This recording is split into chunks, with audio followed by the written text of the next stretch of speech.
걷지 못하는 사람의 행복은 걷는 거죠. 보지 못하는 사람의 행복은 보는 거예요. 자, 그래서 우리는 걸을 수 있고 볼 수 있어서 나는 행복한 사람이구나, 우리를 문득문득 깨닫게 하는 이런 좋은 시기절은 분명합니다. 근데 여러분,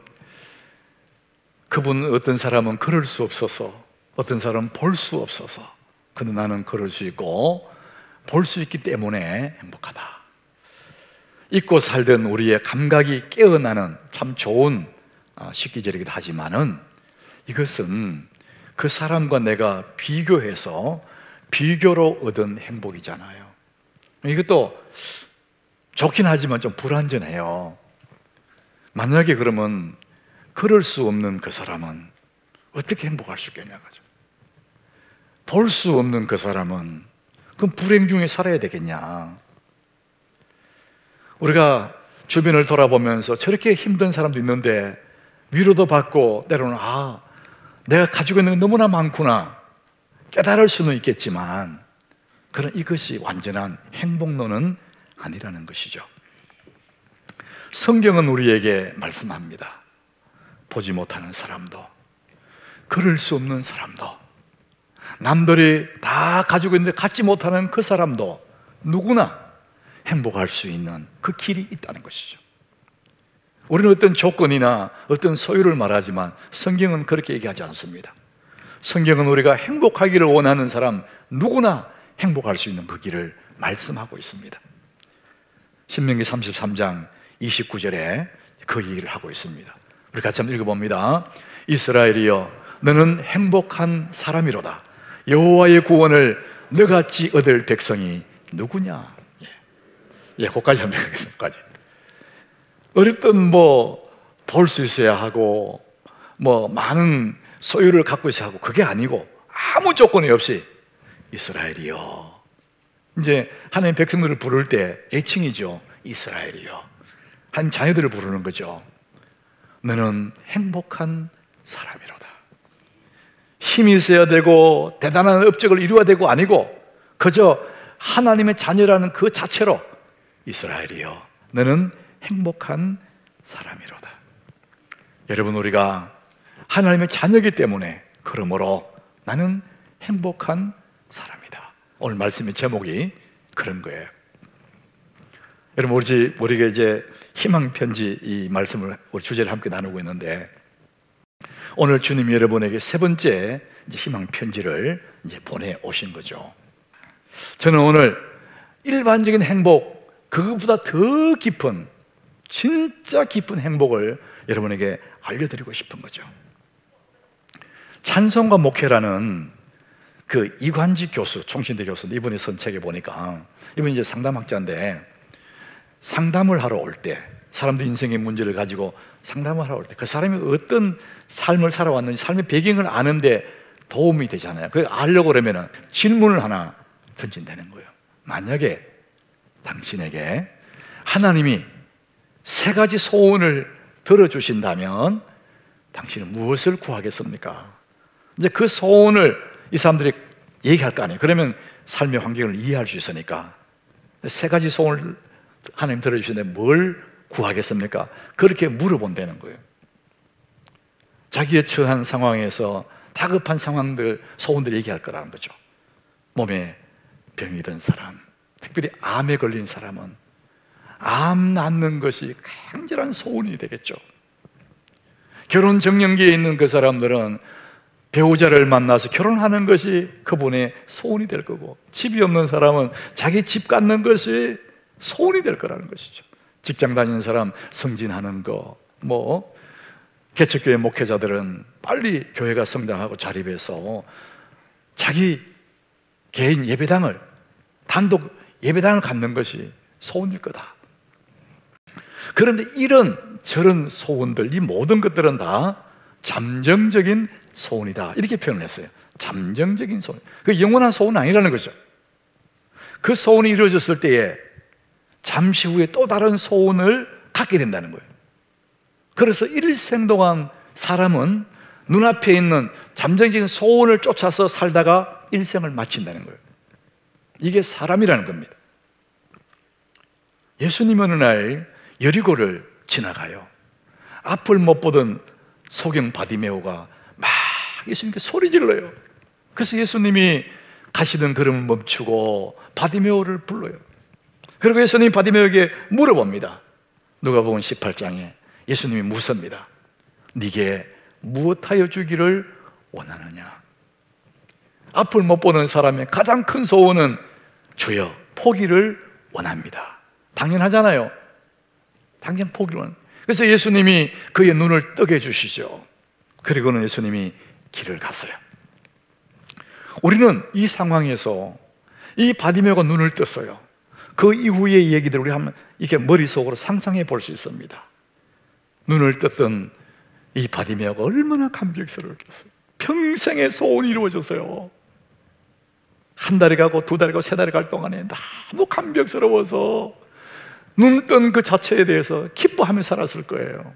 근데 한 1년쯤 지나고 나면 그것들이 희미해지면서 또 다른 바람이 생기기 시작할 겁니다. 그래서 그 소원, 또 다른 바람이 이루어지지 않으면은 불행하다 이렇게 생각할 거예요. 계속해서 새로운 바람, 새로운 바람. 인간의 욕구지요. 이게 사람입니다, 여러분. 당장의 문제가 해결되고 나면 우선은 좋은 것 같은데 또 다른 문제, 또 다른 거 먹고 사는 문제 해결되면 그 다음에 쾌락을 쫓아가요. 사람은 당장에 있는 소원이 이루어지면 또 다른 거, 또 다른 거 계속해서 욕망합니다. 그래서 눈앞에 있는 소원이 이루어지면 행복하다. 굉장히 불안한 행복이에요. 모든 사람들 일반적인 행복론은 내 욕구가 이루어졌을 때에 그것을 행복이라 생각합니다.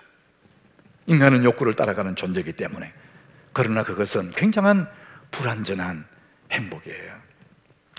저는 오늘 여러분들에게 그 불완전한 행복 속에 사는 우리들, 정말 변함이 없는 완전한 행복을, 이 성경이 말하는 그 행복을 제가 소개하려고 그러는 거예요. 예수님이 오늘 본문에서 그렇게 말씀합니다. 25절 예수님이 제자들에게 말을 해요. 내가 아직 너희와 함께 있다. 이 말씀의 배경이요, 잠시 후에 예수님은 십자가에 죽으세요. 그리고 3일 만에 부활하셔서 아버지 우편으로 가시는 거예요. 근데 지금은 내가 아직 너희와 함께 있다. 이 말을 너희에게 지금 하고 있다. 이렇게 말씀하시면서 그 다음 절에 보면은요, 보혜사를 얘기해요. 보혜사, 곧 아버지께서 내 이름으로 보내실 성령. 그러니까 이 보혜사라는 의미가 지지자, 변호자 이런 의미가 있거든요. 나는 지금 너희와 함께 있지만은 내가 가고 나면 나 대신해서 보혜사를 보내겠다. 그 보혜사가 뭡니까? 아버지께서 내 이름으로 보내실 성령이라는 거죠. 이제 그 예수님에 대해서 성령이 오시면은 그 성령이 어떻게 하시느냐? 그가 너희에게 모든 것을 가르치시고 내가 너에게 말한 모든 것이 생각나게 할 것이다. 예수님 그 말씀하세요. 제자들은 지금 이해가 안 되는 거죠. 예수님 가시면 안 된다고 섭섭해하는 거죠. 그런데 예수님이 그 말씀 속에 내가 가고 나면 보혜사가 오시고 그분이 성령님인데 그분이 오시면 너희에게 모든 것을 가르치고 내가 네게 말한 모든 것이 생각날 거야. 이해할 수 없는 말씀 하셔서요. 여러분, 예수 믿는 사람이 성령을 받으면요, 배우지 않았는데 알게 되는 것들이 있어요. 성령이 오면 내 마음이 확 밝아지니까 깨닫지 못했던 것들이 깨닫게 돼요. 그건 너무 신비한 것들이 있어요. 그래서 예수를 구주로 믿는 사람이 성령 받은 사람이고, 여러분 성령이 충만하게 임재할 때 우리 삶의 내용이 달라질 수가 있습니다. 모든 것을 가르치시고 모든 것을 생각나게 하시래 이렇게 말씀했거든요. 구체적으로 뭐? 저는 오늘 여러분이 들고 싶은 말씀이 그거예요. 예수 믿는 사람, 성령이 오시면은 이 땅에 우리가 일반적인 행복론에서 욕망을 따라가는 그런 삶 속에서 가치 있는 것, 그 다음에 가치 없는 것을 우리는 그냥 알게 됩니다. 배운 적 없는데 그냥 알게 돼요. 그리고 중요한 것과 중요하지 않는 것이 그냥 눈에 보이는 겁니다. 성령이 오시면 그렇게 된다. 여러분, 그게 왜 그렇게 중요하냐? 우리는 가치 없는 걸 쫓아가다 보면, 중요하지 않는 걸 쫓아가다 보면은, 눈앞에 있는 욕망을 쫓아가다 보면 마지막에 내 삶은 정 엉뚱한 곳에 가 있는 거예요. 멸망의 길로 가버린다는 것이죠. 그래서 주의 성령이 오시면은 가치 있는 것과 가치 없는 것, 중요한 것과 중요하지 않는 것을 한눈에 보게 되고 알게 된다는 것이죠. 그게 뭡니까? 이 세상은 우리를 재미를 가지고 우리를 끌고 갑니다. 재미있는 일. 최인철 교수가 말하는 행복보험 네 번째가 재미있는 일이잖아요. 사람들 다 재미를 쫓아 살아요. 아이들이 공부도 안 하고 열심히 게임하는 이유가 뭐예요? 그 게임이 재밌거든. 그 게임이 재밌으니까 뭐 그걸 하고 싶어 하는 거죠. 부모는 그걸 보고 저놈 자식 공부는 안 하고 왜 게임만 할까? 이렇게 말하지만요, 부모들 중에서도 그 게임이 너무 재밌어하고 밤새 게임하는 그런 부모들이 있어요. 그 사람 오늘 못 나왔어. 여기 새벽까지 게임하다가 눈이 빠르게 잠자는 거예요. 주말이라고. 청년들 중에서도 밤새 그러다가 아침에 올 때 잠들고 하루 일과를 그냥 보내는 사람이 있어요. 재미있는 것이 행복이다 생각하거든요. 재미는 우리의 온 마음을 뺏어가 버리는. 저는 요즘 게임이 어떤 게 있는지 아무것도 모르는데 사실은 안 하기 때문에. 근데 우리 집에 아이가 어릴 적에 그때 닌텐도 게임이라는 게 있어서 게임기가 TV에 연결해가지고 하는 거예요. 근데 거기에 슈퍼 마리오라는 게 있어요. 이렇게 막 도롱도롱 가는 게 있어요. 그러니까 조종하는 거 이걸로 막. 너무 재밌더라고요. 그 아이와 저하고 이렇게 같이 게임도 하고 놀아주는데 너무 재밌었어요. 아내가 옆에 보고 있더라고. 제가 며칠 어디 갔다 오니까요, 아내가 얼마나 잘하는지, 내 없을 동안에 연습을 엄청 했는 것 같아요. 그건 내가 못 이기겠더라고. 저는 재미있는 일은요, 시간을 뺏어가고 물질도 뺏어가고, 재미있는 일은 모든 걸 투자하거든요. 여러분, 재미가 행복이라고 착각합니다. 이 세상은 우리에게 재미를 줘요. 그런데 재미를 쫓아가면 마지막에 그게 넓은 길입니다. 우리가 파멸로 인도하는 길이거든요. 근데 세상은 재미를 주는데 그걸 행복으로 포장해서 우리를 끌고 가지만은, 하나님은 우리에게 재미를 주는 것이 아니라 그거와 비교될 수 없는 것을 하나님은 우리에게 주십니다. 시편 4장 7절이에요. 우리 같이 읽어보겠습니다. 주께서 내 마음에 두신 기쁨은 그들의 곡식과 새 포도주가 풍성할 때보다 더하니이다. 주님이 내 마음에 주시는 기쁨은, 그것은 뭐냐? 기쁨이에요. 이것이 재미와 우리는 비슷한 것 같은데, 세상은 우리에게 재미를 가지고 우리를 끌고 가지만 주님은 우리 마음에 기쁨을 주시는 거예요. 세상에 그 어떤 재미와 비교할 수 없는 내 마음 깊은 곳에 솟아나는 샘물 같은 이 기쁨을 주시는 거예요. 이 기쁨을 맛본 사람들은 세상에 그 재미가 시들해지는 겁니다. 이 시인의 고백이잖아요. 새 포도주가 풍성하다. 그 농경시대이기 때문에 농사 짓는 사람 최고의 기쁨이 가을 들녘에 수확하는 시간이잖아요. 요즘 말로 하면은 돈을 많이 버는 시간이에요. 여러분, 돈 버는 재미 얼마나 대단합니까? 그런데 주님이 내 마음에 두신 그 기쁨은 그거와는 비교가 안 된다는 거예요. 솟아나는 그 기쁨, 넉넉한 그 기쁨. 성령을 받으면, 보혜사 성령이 내게 오시면, 내가 하나님의 자녀가 됐을 때에 우리는 가치 없는 것, 가치 있는 것을 한눈에 구별이 되는 거예요. 여러분, 이 세상에 또 우리를 계속해서 끌고 가는 게 있습니다. 편리함, 편안함, 이것으로 우리를 끌고 가요. 사람들이 돈을 벌려고 하는 이거 뭡니까? 돈을 투자하면 편리해지거든요. 그리고 편안해지지 않습니까? 끝없이 편안함을 추구해요. 여러분, 오늘 날씨가 좀 추운 날이에요. 근데 옛날에 우리 어린 시절에 교회는 정말 추웠어요. 중간에 난로를 하나 피우는 나무 난로, 쫙 연기가 촉해져요. 킥킥거립니다, 사실. 그리고 난로 주변만 약간 훈기가 있지 저쪽 뒤에는 너무 추운 거예요. 그러다가 바닥은 마룻바닥이에요. 그 틈으로 바람이, 찬바람이 올라와요. 거기 앉아있으면 막 얼을 것 같아요. 근데 여러분, 우리가 얼마나 지금 편리하고 편안합니까? 지금 바닥에 보일러가 쫙 올라오지 않습니까? 치마를 입고 앉아도 안 추워. 따뜻해. 거기다가 푹 시원한 의자 쫙 놔놨어. 하나도 안 추워. 그러니까 편안하다 못해 나중에 눈도 감기고 막 잠도 올라 그래. 이 몸은요, 끝없이 편안함을 추구합니다. 더 편한 거, 더 편한 거.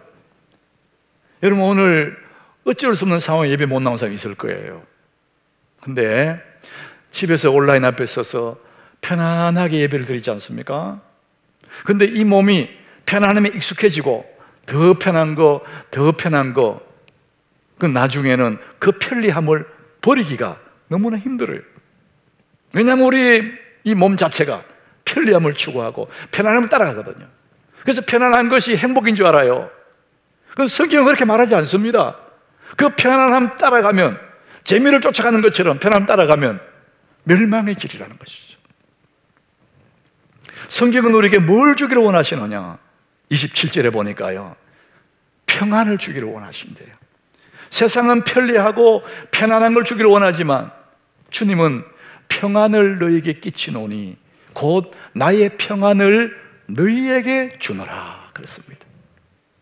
내가 주는 평안은 세상이 주는 것 같지 않다. 너는 마음에 근심하지도 말고 두려워하지도 말아라. 그 편리함, 그 재미, 그 대단한 것이 아무것도 아니야. 내가 네게 주는 그 평안, 가슴이 뭉클하고 단단한 이 평안, 이해할 수 없는 그 평안, 내가 너에게 주는 이 평안은 세상이 주는 것 같지 않다. 그렇게 말씀합니다. 내가 네게 평안을 주노라. 사랑하는 여러분 마음속에 예수의 평안을 누리시기를 축복합니다. 세상의 일반적인 행복론은 재미있는 일, 편안한 것, 편리함을 얘기하지만 그것은 일시적인 거예요. 그거 쫓아가게 되면은 멸망의 길이에요. 그래서 성경은 우리에게 가슴 속에, 우리 마음 속에 기쁨을 주시고 우리의 가슴 속에 하늘의 평안을 주셔서 그거와는 비교할 수 없는 행복을 누리기를 하나님이 원하십니다. 이것이 진짜 성경이 말하는 행복론이죠. 기쁨과 평안이죠. 자, 그러면은 행복은 누리는 것인데 어디서 언제 누리느냐 이거죠. 그건 알겠는데 어디서 언제 누려야 될까? 내 인생을 바꾸는 감사 레시피, 그게 보니까 어린아이가 아빠한테 이야기해요. 아빠 같이 놀아줘요. 아빠는 말합니다. 얘야, 지금 바쁘니까 나중에. 이 아이가 초등학생이 되었어요. 아빠 같이 축구해요. 지금은 바쁘니까 나중에. 이 아이가 자라서 대학생이 됐어요. 아버지, 같이 여행 가요. 지금 바쁘니까 나중에. 계속 나중에 이렇게 했거든요. 세월이 흘렀습니다. 어느덧 아빠는 노인이 되고 모든 일터에서 물러났습니다. 이제 시간이 너무 많아요. 어느 날 아들에게 전화를 걸어요. 아들, 시간 있어? 아들이 대답합니다. 아버지, 지금 바쁘니까 나중에요. 이렇게 된다는 거죠. 이게 우리 삶의 모습이에요. 나중에라는 것은 없습니다. 행복은 지금 누리는 거예요. 행복의 주소는 지금 여기서. 따라합시다. 행복의 주소는 지금 여기서. 지금 이 시간만이 하나님이 주신 선물이거든요. 이 시간만은 확실한 내 시간입니다. 하나님 내게 주신 최고의 선물이 뭡니까? 지금 이 시간이라는 것이죠. 지금 우리는 그 기쁨을, 그 평안을 누려야 된다는 것이죠. 마태복음 6장 34절에 보니까 예수님이 그렇게 말씀하세요. 그러므로 내일을 위하여 내일 일을 위하여 염려하지 마라. 내일 일은 내일이 염려할 것이요 한날의 괴로움은 그날에 족하니라. 여러분, 여기서 말하는 내일, 이 내일은 하나님의 시간이에요. 내일이 내게 와야 내 것이지 아직 오지 않는 시간, 나의 영역이 아닙니다. 내게 주어진 오늘, 지금 이 시간만 내게 주신 하나님의 선물이에요. 그렇기 때문에 우리는 지금 여기서 행복을 누리셔야 됩니다. 자, 그러면은 지금 여기서 하나님의 기쁨을, 하나님의 그 평안을 누리는 것이 행복인데 어떻게 그것을 누릴 수 있을까? 정말 중요한 마지막 한 가지예요. 하나님이 주시는 그 기쁨, 그 평안을 지금 여기서 누려야 되는데 어떻게 그 기쁨을 누리게 되느냐 이거죠. 마태복음 3장 17절에 보니까 성부 하나님이 예수님을 가르쳐 사시는 말씀이에요. 하늘에서 소리가 나요. 그리고 이렇게 말씀합니다. 이는 내 사랑하는 아들이요 내 기뻐하는 자라. 수많은 사람이 보는 앞에서 성부 하나님의 성자 예수님을 인정하시는 거예요. 이는 내 사랑하는 아들이요 내 기뻐하는 자다. 신분을 얘기하는 겁니다. 여러분, 우리가 내가 누군지, 나의 신분을 내가 인식할 때, 그때 우리는 비로소 행복을, 만족을 누릴 수가 있습니다. 내가 누구냐 아는 그 순간에, 그것을 인식할 때 우리는 진정한 행복을 누릴 수가 있죠. 우리가 어릴 적에는 추석이나 설날이 되면 TV에 반드시 하는 드라마, 영화가 있어요. 춘향전입니다. 춘향전. 내 기억에는 설날에 주로 했던 것 같아요. 춘향전. 여러분, 춘향전은 우리 그 이야기 내용을 다 알아요. 한국 사람 모르는 사람 없어요. 저는 어릴 적에 그럼에도 불구하고 춘향전 할 때마다 그걸 봤어요. 잘 알고 있는 거예요. 뻔히 아는 이야기인데 왜 사람들이 그렇게 좋아하고 보게 될까? 그 하이라이트가 있어요. 이몽룡이가 한양에 갔다가 다시 남원에 내려와요. 거지 같은 모습으로 남루한 옷을 입고 떨어진 모자를 쓰고 갓을 쓰고 내려와요. 누가 봐도 거지예요. 그런데 그 눈빛을 보면 너무너무 당당한 거예요. 왜 그렇습니까? 그의 허리춤에 마패가 있거든. 우리는 그 소리 다 알고 있어요. 그래서 클라이막스 마지막에 허리춤에 마패를 딱 꺼내서 아맹어서 출타, 그걸 딱 기대하고 있다가 마패 딱 꺼내는 순간에 와, 우리가 막 가슴속에 감격이 일어나는 거예요. 겉으로 보기는 거지고 겉으로 보기는 그는 남루한 그런 사람에 불과하지만 그 허리춤에 마패가 있기 때문에 당당할 수 있다는 거죠. 사랑하는 여러분, 우리의 허리춤에는 하늘의 마패가 가지고 있습니다. 우리 심령에는 하늘의 마패, 예수 구원이라는 그 마패를 우리가 가지고 있습니다.